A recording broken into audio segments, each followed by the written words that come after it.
గాక, దేవుని నామానికి మహిమ కలుగును గాక. ఈ శిలువ ధ్యాన కాలంలో మనం చాలా దేవుని యొక్క వాక్యంలో దినదినము నేర్చుకుంటున్నాం. ఒక్కొక్క మెట్టు ఒక్కొక్క అనుభవాన్ని మనం ఈ శిలువ ధ్యాన కాలంలో నేర్చుకుంటున్నాం. ఈ దినాన్ని మత్తయి సువార్త 23వ అధ్యాయంలో 35వ వచనం ధ్యానాంశంగా మనము ఆలోచన చేద్దాం. నీతిమంతుడైన హేబేలు రక్తం మొదలుకొని బలిపీఠమునకును దేవాలయమునకు మధ్య మీరు చంపబడిన బరాకియా కుమారుడు జకరియా రక్తం వరకు భూమి మీద చిందింపబడిన నీతిమంతుల రక్తమంతయు మీ మీదకు వచ్చును. యేసుక్రీస్తు ప్రభువారు ఈ మాటలు చెప్పినప్పుడు ప్రజలకు చాలా నచ్చలేదు. ఎందుకంటే యెరూషలేమా ప్రవక్తల చంపుదానా, కోడే తన పిల్లలను పిలిచినట్లు నేను అనేక పర్యాయాలు మిమ్మల్ని పిలిచింది కానీ మీరు రాననుకుంటేనేట. అంటే ప్రవక్తలను చంపడం అనేది ఆరంభం నుంచి ఇశ్రాయేలీయులు దేవునికి అవిధేయతగా జీవించిన కారణాన్ని బట్టి వారు అనేకమైన శాపాలని అనుభవించుకుంటూ వస్తున్నారు. అయినా వారిలో దిద్దుబాటు లేని కారణాన్ని బట్టి ప్రభు మరలా శరీరధారిగా భూమి మీదకి వచ్చి ఆయన స్వయంగా బోధిస్తున్న మాటలేవి. తండ్రి కాలంలో ప్రవక్తల ద్వారా దేవుడు తెలియజేశాడు. కుమారుడి కాలంలో క్రీస్తు ప్రభు భూమి మీదకి వచ్చారు. మనం గత వారంలో కొన్ని వాక్యాలు నేర్చుకున్నప్పుడు ఒక దినం వర్తమానంలో విన్నాం. ఆయన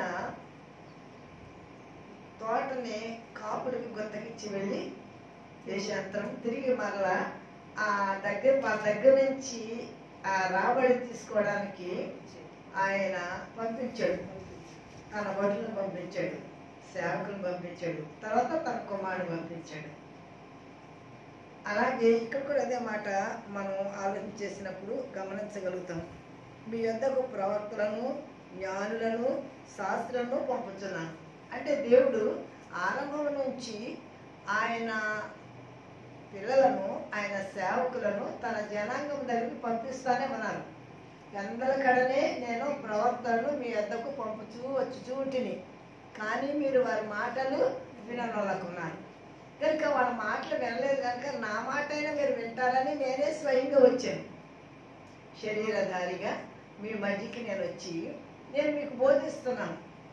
కానీ ఆ బోధ వినే మనసు మీకు లేని కారణాన్ని బట్టి మీ యొద్దకు వచ్చిన మీ రక్షణను మీరేం చేస్తున్నారంటే నిర్లక్ష్యం చేస్తున్నారు. అందుకే ఎంత గొప్ప రక్షణను నిర్లక్ష్యం చేస్తే మీరు ఎలా తప్పించుకోగలరు అంటారు. ఇక్కడ ఈ జకరియా రక్తాపరాధముల గురించి మొదట ఆలోచన చేద్దాం. 2వ దినవృత్తాంతము గ్రంథం కోసం రండి. 2వ దినవృత్తాంతము గ్రంథము 24వ అధ్యాయాన్ని కనుక మనం ఒకసారి చూడగలిగితే ఇక్కడ దేవుడు తన యొక్క బిడ్డల ఎడల చేసిన కార్యాలని కృతజ్ఞత లేకుండా మానవులు ఎలా ఉన్నారో అలాగే మనుషుల ఎడల కూడా వీరు కృతజ్ఞత లేని జీవితము కలిగి ఉండడం అనేది మనం చూస్తూ ఉంటాం. 2వ దినవృత్తాంతము గ్రంథము 24వ అధ్యాయం. యోవాషు అనే ఒక రాజు ఉంటాడు. 24 మొదటి వచనం చదువుతున్నాం చూడండి. యోవాషు ఏలన ఆరంభించినప్పుడు 7 సంవత్సరముల ఈడు గలవాడై యెరూషలేములో 40 ఏళ్ళు ఏలెను. అసలు ఈ యోవాషు ఎవరు కదండి? ఇంకా కొంచెం మీకు ఇంకా అక్కడక్కడే చెప్తాను. అంటే జస్ట్ కృతజ్ఞత లేని కారణాన్ని బట్టి దేవుని యొక్క భయము లేని కారణాన్ని బట్టి అతని యొక్క జీవితం ముగింపు ఎలా ఉంది అనేది ఈ దినాన్ని ఈ యొక్క యోవాషుని గురించి జకరియా రక్తాపరాధము ఇతని మీదకి ఎందుకు వచ్చింది అనేది మీకు అర్థం అవడానికి క్లుప్తంగానే 2-3 మాటలు చెప్తాను. ఇక్కడ యెహోరాము కుమారుడు అహజ్యా రాజ్య పరిపాలన చేస్తున్నాడు. ఇప్పుడు ఇతడు చనిపోయినప్పుడు తన తల్లి అయిన అతల్య ఏం చేసిందంటే రాజు పిల్లలందరినీ సంపించేసింది. అప్పుడు ఈ యొక్క యెహోషాబాతు అనే అహజ్యా కుమారుడైన యోవాషు హతులైన రాజకుమారుల నుండి 11వ వచనం చెప్తున్నాను, 2:11 దొంగిలించి అతని దాది ఒక పడక గదిలో ఉంచెను. యెహోరాము రాజు కుమార్తెను యెహోయాదా అను అతని యాజకుని భార్యనైన యెహోషాబాతు అతల్యకు కనబడకుండా అతన్ని దాచిపెట్టెను గనుక ఆమె అతను చంపలేకపోయాను. ఈ యెహోషాబాతు అహజ్యాకు సహోదరి. 6 సంవత్సరములు అతడు వారితో కూడా దేవుని మందిరంలో దాచబడి ఉండెను. ఇక్కడ ఈ యెహోషాబాతు యాజకుడైన తను ఎంత జాగ్రత్తగా ఈ బిడ్డను పెంచారు అంటే యెహోయాదా, అతని పేరేం పేరు? యెహోయాదా. యెహోషాబాతు రెండు భార్య భర్తలు. ఈయన యాజకుడు యెహోషాబాతు. ఇక్కడ ఈ పిల్లోడిని 6 సంవత్సరాలప్పుడు అతల్య కంటబడకుండా దాచి మందిరంలో పెంచారు, ఎవరికి కంటబడకుండా. 7 సంవత్సరాలు వచ్చిన తర్వాత వాడికి పట్టాభిషేకం చేశారు. అందరిని పిలిచి మీరు ఇంటికి వెళ్ళిన తర్వాత ఈ అధ్యాయాలను చదువుకోండి, మీకు బాగా అర్థం అవుతుంది. అంటే మనకి సమయం సరిపోదు, నేను అంతా దీని గురించి చెప్తే మనకు చెప్పాల్సిన మాట చెప్పడానికి సమయం సరిపోదు అన్నమాట. ఇతన్ని అభిషేకించడానికి దేవుని మందిరం తీసుకొచ్చినప్పుడు చాలా ఇతడు కట్టుదిట్టంగా అతల్య ఈ పిల్లాడిని చంపడానికి చాలా ప్రయత్నాలు చేస్తుంది కనుక మీరందరూ చాలా జాగ్రత్తగా మీరు కాపలా కాయండి అని ఆ గుమ్మాల దగ్గర ఉంచి ఆ పిల్లవాడిని ఆ మందిరంలో స్తంభం దగ్గరికి తీసుకువచ్చి వాడి తన మీద కిరీటం పెట్టి వాడికి అభిషేకం ఇచ్చి వాడిని తీసుకెళ్ళి సింహాసనం కూర్చోబెట్టాను. మీకు వయసు ఎంత అప్పటికి? ఆడికి ఏం తెలుసు అసలు? ఆడికి ఏం తెలీదు. కానీ రాజ్యాన్ని వాడి తండ్రిని వాడికి ఇవ్వడం కొరకు వీళ్ళిద్దరూ చాలా కష్టపడే పిల్లవాడిని చాలా జాగ్రత్తగా పెంచారు. పెంచి పెద్దవాడిని చేసిన తర్వాత మనకు 24 అధ్యాయాలు అక్కడక్కడ చదువుతాం చూడండి. 3వ వచనంలో యెహోయాదా అతనికి 2 భార్యలను పెళ్లి చేశాను, అతడు కుమారులను కుమార్తెలను కనెను. అంతటా యెహోవా మందిరమును బాగు చేయవలని యోవాషునకు తాత్పర్యం పుట్టెను గనుక అతడు యాజకులను లేవీయులను సమకూర్చి మీరు యోధా పట్టణములకు పోయి మీ దేవుని మందిరమును బాగు చేయుటకై ఇశ్రాయేలందరి యొద్ద నుండి ధనమును ఏటేటా సమకూర్చి ఈ కార్యమును మీరు త్వరపెట్టవలని వారికి ఆజ్ఞ. వీడు పెద్దవాడైన తర్వాత వీడికి మంచి మనసు వచ్చింది, ఎందుకంటే దేవుని మందిరాన్ని బాగు చేయాలి. పెంపకం అలాంటి ఇక ఎక్కడ పెరిగాడండి? దేవుని మందిరంలోనే పెరిగాడు కదా. కనుక దేవుని మందిరాన్ని బాగు మంచిది. ఎందుకంటే అతను పెంచిన పెంపకము చాలా మంచిది. పెంచిన చాలా మంచి భక్తి కలవాడు. బాగానే ఉంది అంటే ఎంత స్టోరీ అంతా అదే చెప్తే మీకు టైం సరిపోదు అనేసి నేను అక్కడక్కడ చెప్తాను వినండి. అతడు పెంచబడ్డాడు, చాలా మంచిగా దేవుని మందిరాన్ని బాగు చేశాడు. యెహోయాదా చనిపోయాడు. 15వ వచనం కోసం 24-15. యెహోయాదా దినములు గడిచిన వృద్ధుడై చనిపోయాను. అతడు చనిపోయినప్పుడు 130 ఏండ్ల వాడు. అతడు ఇశ్రాయేలులో దేవుని దృష్టికిని తన ఇంటి వారి దృష్టికిని మంచివాడై ప్రవర్తించను గనుక జనులు దావీదు పట్టణమందు రాజుల దగ్గర అతన్ని పాతిపెట్టిరి. రాజు కాని రాజు, ఈయన రాజు కాదు. రాజుల సమాధిలో ఎవరు పెడతారు? రాజులే సమాధిలో పెడతారు. రాజు సమాధిలో రాజులు సమాధి చేయాలి, సామాన్య చేయకూడదు. కానీ ఇతన్ని రాజుల సమాధుల వద్దకు తీసుకువెళ్ళి చాలా ఘనంగా సమాధి చేశారు. ఎందుకు? అతడు పేరుకి కుర్రవాడిని సింహాసనం మీద కూర్చోబెట్టి వెనక ఉండి నీతి న్యాయ పాలన రాజ్య సింహాసనాన్ని పవిత్రపరిచే విధంగా ఆ పిల్లవాడికి అవన్నీ బోధించి తన వెనక నుంచి అతను గైడ్ చేస్తూ ప్రజలందరినీ దేవుని యందు భయభక్తులు కలిగేటట్లుగా, పిల్లవాడు దేవుని యందు భయభక్తులు కలిగి ఉండేటట్లుగా చక్కటి పాలన జరిగించాడు. చక్కటి పెంపకాన్ని పెంచాడు. బాగుంది అతను బ్రతుకున్నంత కాలం.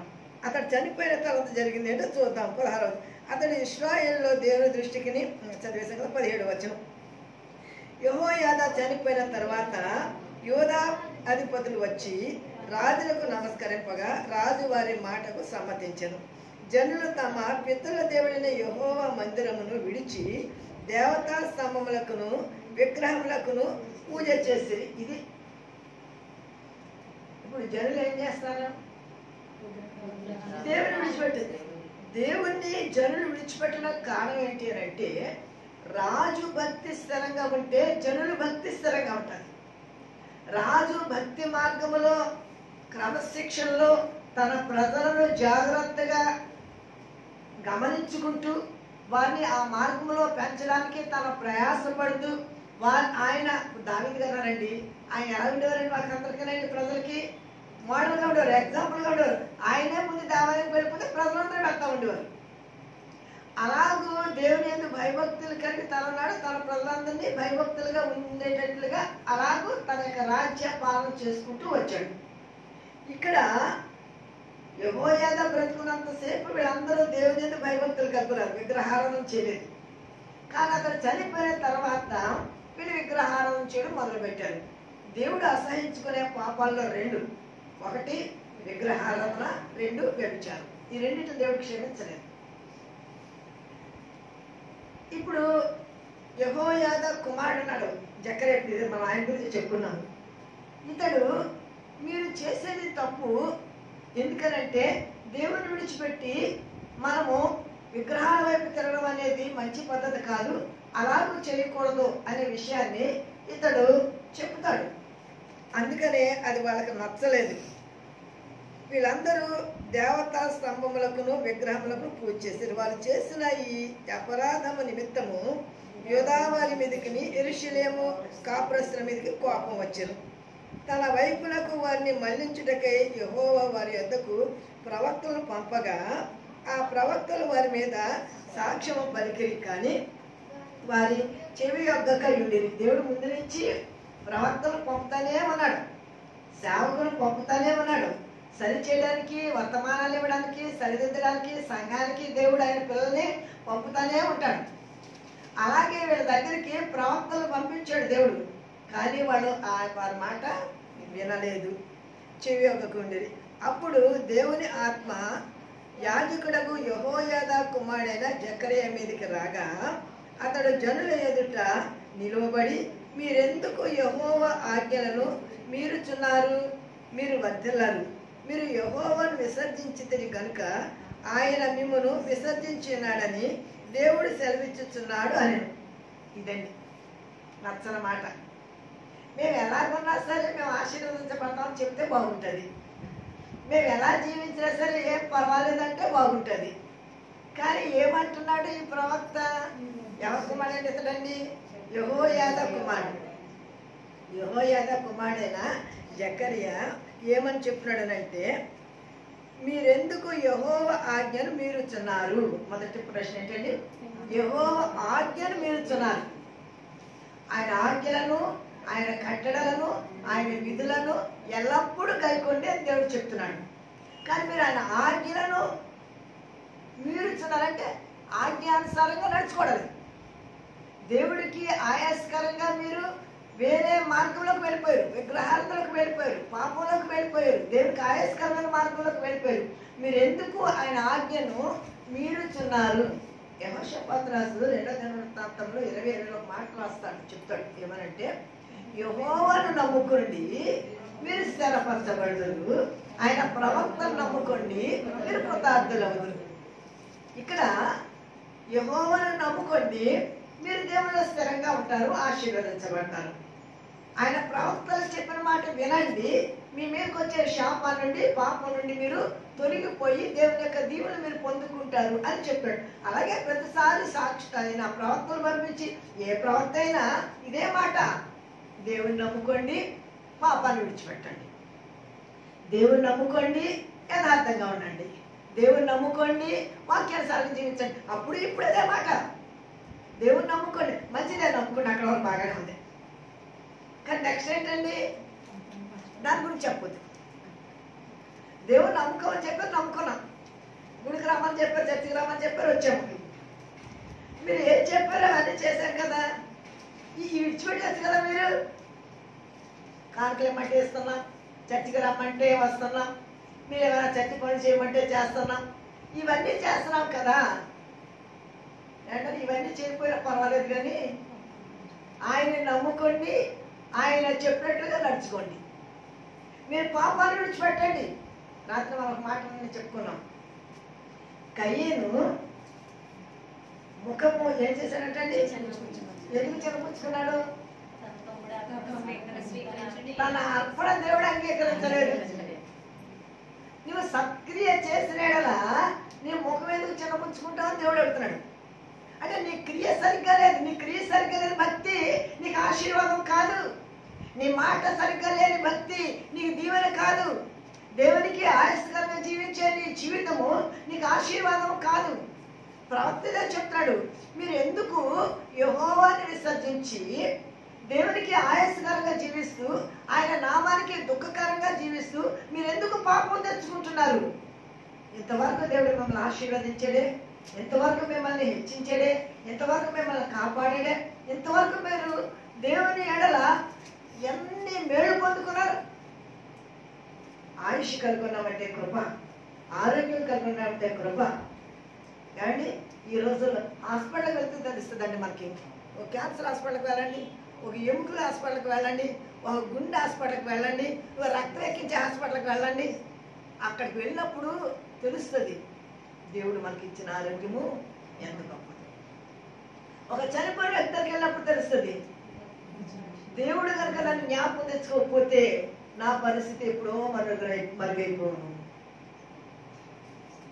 అదే మాటలు ప్రవక్తలు సేవకులు చెప్పే మాట. మీరు యెహోవాను విసర్జించి ఆయన ఆజ్ఞలను ఎందుకు మీరుచున్నారు? మీరు ఒకడు ఆజ్ఞలు మీరిన కారణం బట్టి ఏంటంట ఫలితం చెందాడు? వర్ధిల్లాలి. ఆయన ఆజ్ఞలు మీరితే వర్ధిల్లాలి. ఆ మాట అనొద్దండి. మీరు చాలా మంది అంటారండి, మీరు ఆ మాట అనబాకండి. నేననడం కదమ్మా, వాక్యం చెప్తుంది. నువ్వు వర్ధిల్లాలంటే దేవుని మాట వినాలి. నువ్వు ఆశీర్వదించబడాలంటే దేవుని మాటకు లోబడాలి. నువ్వు వర్ధిల్లాలేనంటే దేవునికి నీకును అడ్డుగా ఉన్నదేదో అది తీసివేసుకోవాలి. ప్రభు అంటారు, వినలలో కూడినట్లు నా చెవులు మందం కాలేదు, రక్షింపక నెలకున్నట్లు నా హస్తములు సురుచి కాలేదు. మీ పాపములే మీకును నాకును అడ్డుగా ఉంది. ఈ పాపపు హృదయం, ఈ పాపపు ఆలోచనలు, ఈ పాపపు తలంపులు మన హృదయంలోకి ప్రభు రాకుండా అవి మనకి అడ్డుగా ఉన్నాయి. ఇప్పుడు అవి తీసివేసుకోండి. తెలుగులో నువ్వే తీసేయమ్మా. నేను తీసేసుకోలేదు, కానీ నువ్వు తీసేసిరా మా దగ్గరికి. ప్రభు అంటారు, నేను బలవంతంగా ఎవరిలోకి రాను, నేను బలవంతంగా ఏ కులంలోకి రాను, బలవంతంగా ఏ జాతిలోకి రాను, బలవంతంగా ఏ ఇంట్లోకి రాను, బలవంతంగా ఏ సంఘంలోకి రాను, బలవంతంగా ఏ మనిషిలో కూడా రాను. మీరు నన్ను ఆహ్వానించుకుంటే వస్తాను, మీరు నన్ను పిలిస్తే వస్తాను, మీరు పిలవకుండా నేను మీ వద్దకి రాను. మర్యాద కలవడం ఎవరు పిలవకుండా వెళ్ళండి.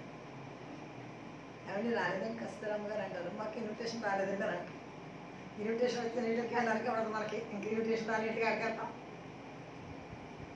దేవుడు మనందరికీ ఇన్విటేషన్ ఇస్తున్నాడండి. దావీదు కీర్తన గ్రంథము 15వ అధ్యాయము మొదటి 2 వచనాలు చదవండి. బైబిల్ అంతటిగా 2 చాలండి. కీర్తన రచించి దావీదు మహారాజు గారు 15వ కీర్తన చాలా శ్రేష్టమైన 5 వచనాలు ఉంటాయండి. అసలు ఆ కీర్తన నెరవేరిస్తే మన పనులు యథార్థమైన ప్రవర్తన కలిగి నీతిని అనుసరించుచు హృదయపూర్వకంగా నిజం పలుకువాడే. పై మాట చూసారు, యెహోవా నీ గుడారంలో అతిథిగా ఉండదగిన వాడేవాడు, నీ పరిశుద్ధ పర్వతం మీద నివసింపదగిన వాడేవాడు, యథార్థమైన హృదయపూర్వకముగా నిజం. ఆయన గుడారములో ఆయన పరలోక రాజ్యంలోకి మనం వెళ్ళాలంటే ఇవి మనం కలిగి ఉండాలి. అవి కలిగి ఉంటేనే యథార్థంగా దేవుడు కోరుకున్నాడు, నీతిని ఆయన కోరుకున్నాడు, పరిశుద్ధత ఆయన కోరుకున్నాడు. మనము దేవుని కొరకు ప్రత్యేకించబడి ఒక శ్రేష్టమైన భక్తి మార్గంలో జీవించాలని దేవుడు కోరుకున్నాడు. వీళ్ళు అంటున్నారు, ఈ మాటలు మేము సహించలేము, ప్రజలు సహించలేరు. చదువుతాం మన పాటలు కొందరండి. 2వ దినవృత్తాంతముల గ్రంథము 24వ అధ్యాయము మనం 20 వచ్చిన 2 లైన్లోకి వస్తున్నాను. యెహోవా ఆజ్ఞను మీరుచున్నారు, మీరు వర్ధిల్లరు.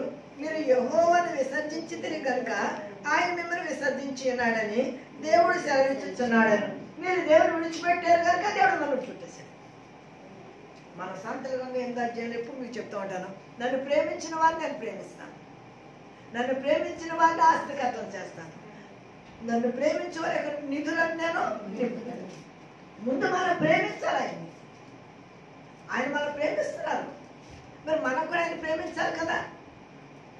మనం ఆయన ప్రేమించాలని ఆయన ప్రేమిస్తే దావీదండి ఆయన ప్రేమించిన కారణం బట్టి దావీదికి తెల్లారు లేచిన నిద్రపోయిన దేవుడే దేవుడే, దేవుడి మందుల గురించి, దేవుని సేవ గురించి, దేవుని ఆరాధన గురించి, దేవుని పాటల గురించి, అసలు దేవుని గురించి తలంపులే. రాత్రి కాలంలో కూడా ఆ ధర్మశాస్త్రాన్ని ధ్యానిస్తూ ఉంటే క్రొవ్వు మెదడు దొరికినట్టుగా నా హృదయం తృప్తిగా ఉన్నది అన్నట్టు. ఎంతగా దేవుని ప్రేమించాడనంటే కొన్ని లక్షల మణుగుల బంగారాన్ని దేవుడి మందిరం కట్టడం కోసం కష్ట సమయంలో పోజేశాడంట. మనందరం సుఖంగా మన మంచి జీతాలు, మంచి ఇన్కము, మంచి పరిస్థితులు ఉంటే పోజేసుకుంటాం. కానీ దావీదు అక్కడ అంటాడండి, నా కష్ట సమయంలో దేవుని కొరకు నేను ఇదంతా దాచి ఉంచాను. నా కుమారుడైన సొలొమోను, నువ్వు ఇంకా తెలుగుగలవాడు కనుక ఇంకా నీవు సంపాదించి దేవుని కొరకు బంగారపు దేవాలయాన్ని, ఇంకా నేను దేవునికి నా ప్రేమను నా కృతజ్ఞతలు ఎలా తెలియచేయగలను అని అనుకున్నాడు దావీదు. దేవుని ప్రేమిస్తే మనం వర్ధిల్లుతాం, దేవుని ప్రేమిస్తే మనం ఆశీర్వదించబడతాం, దేవుని ప్రేమిస్తే దేవుని యొక్క ఆశీర్వాదాలు మన బిడ్డలకు దేవుడు అనుగ్రహిస్తాడు. ఇక్కడ జకరియా చెప్తున్న మాట ఏమనంటే, మీరు ఆయనను విసర్జించినారు కనుక ఆయన మిమ్మల్ని విసర్జించినాడు. మీరు దేవుడు విడిచిపెట్టే దేవుడు మిమ్మల్ని విడిచిపెట్టేస్తాడు. మీరు దేవుడిని ప్రేమిస్తే దేవుడు మిమ్మల్ని ప్రేమిస్తాడు. మీరు దేవుని కొరకు నిలబడితే దేవుడు మీ కొరకు నిలబడతాడు. షడ్రక్ మేషక్ అబేద్నెగోలు దేవుడి కొరకు నిలబడ్డారు కనుక దేవుడు ఆయన వారి కొరకు నిలబడి అన్ని కూడా వచ్చేసాడు. మనం వాళ్ళు ప్రేమించారు కనుక. నెబుకద్నెజరు ఒకవేళ ఈ అగ్నిగుండాన్ని 7 రెట్లు కాదు, నువ్వు ఇంకా 1000 రెట్లు చేసుకున్నా సరే మేము మా దేవుని ప్రేమిస్తున్నాం, మా దేవుని కొరకు ప్రాణాలు పెట్టేస్తాం.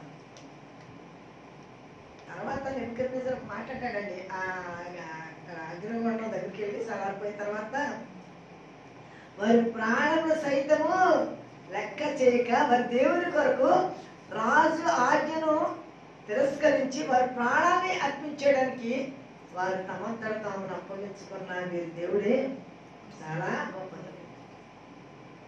వారి కోసం, వారి దేవుడి కోసం అలాగూ త్యాగం చేశారు కనుక దేవుడు వారి కోసం దిగి వచ్చేసాడు. మన జీవితంలో దేవుడు గొప్ప కార్యాలు చేయాలంటే మొదట మనం దేవుడి కోసం గొప్పగా జీవించాలి. మన భక్తి దేవుడి కొరకు గొప్పగా ఉండాలి.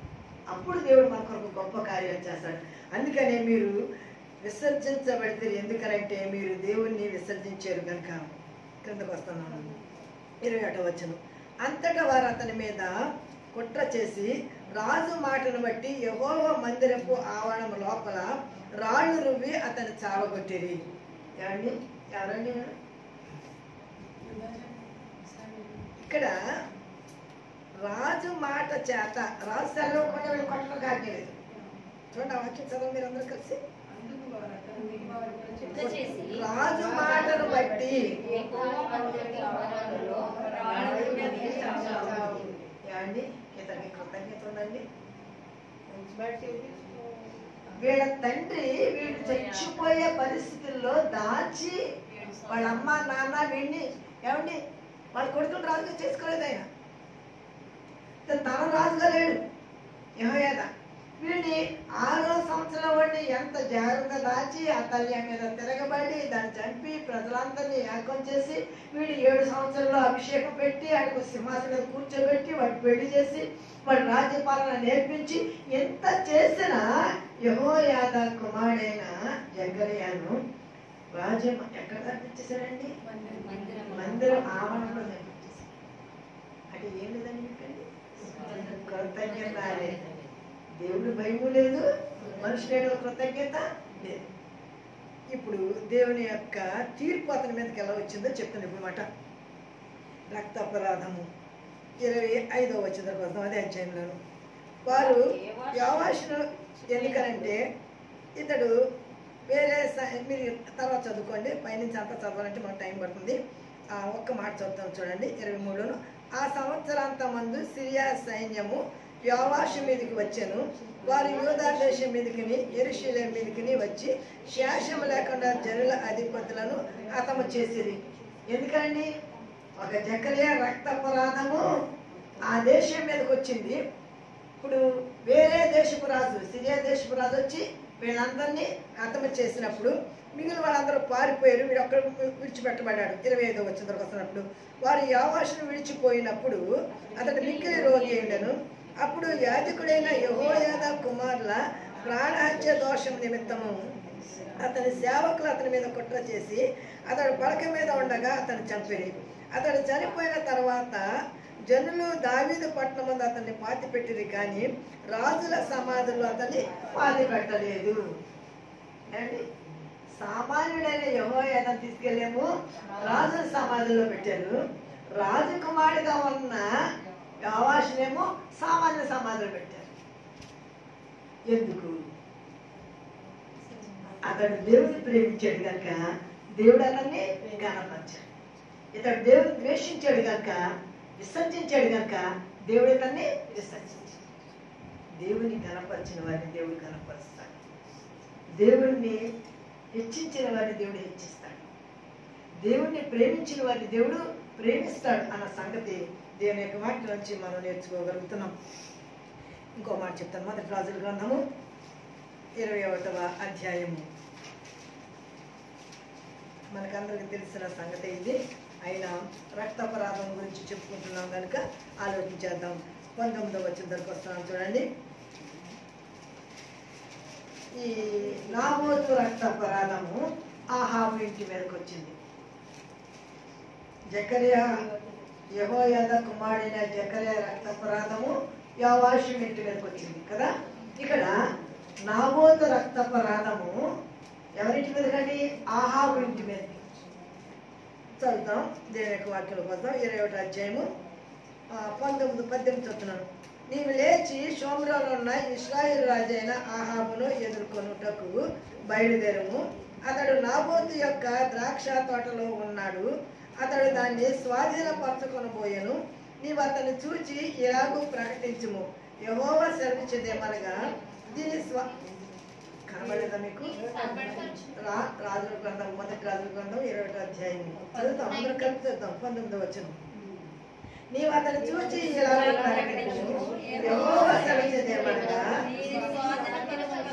నీవు నాబోతును చంపితివి కదా.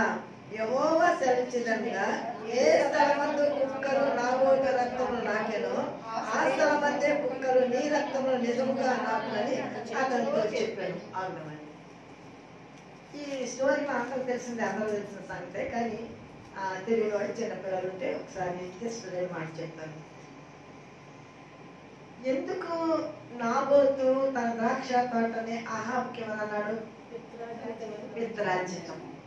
మీ పిత్రార్జితమును అమ్మొద్దని యెహోషువ పంచిపెట్టినప్పుడు చెప్పాడు.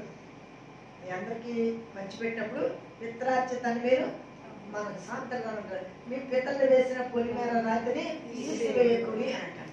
కనుక పిత్రార్జితాన్ని ఉంచుకోవాలి. ఈ రోజుల్లో అందరికి వెళ్ళిపోయి పిత్రార్జితం అందరం వేసుకున్నారు. ఆ నాన్న పేరు అమ్మ పేరు పెట్టుకుని ఇంటి కడుతున్నారు. అల్లి దాన్ని అమ్మేసిన తర్వాత పేరు తీసేసి కొన్ని కోళ్ళు పేరు పెట్టుకుంటారు.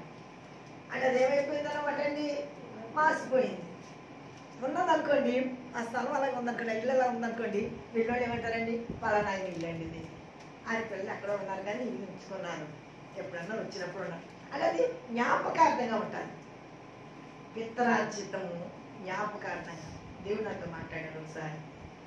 ఈ 25 సెంట్లు స్థలం కొనే పరిస్థితి మాది కాదు, కానీ దేవుడు నాకు ఇచ్చి కొన్ని ఇబ్బందులు,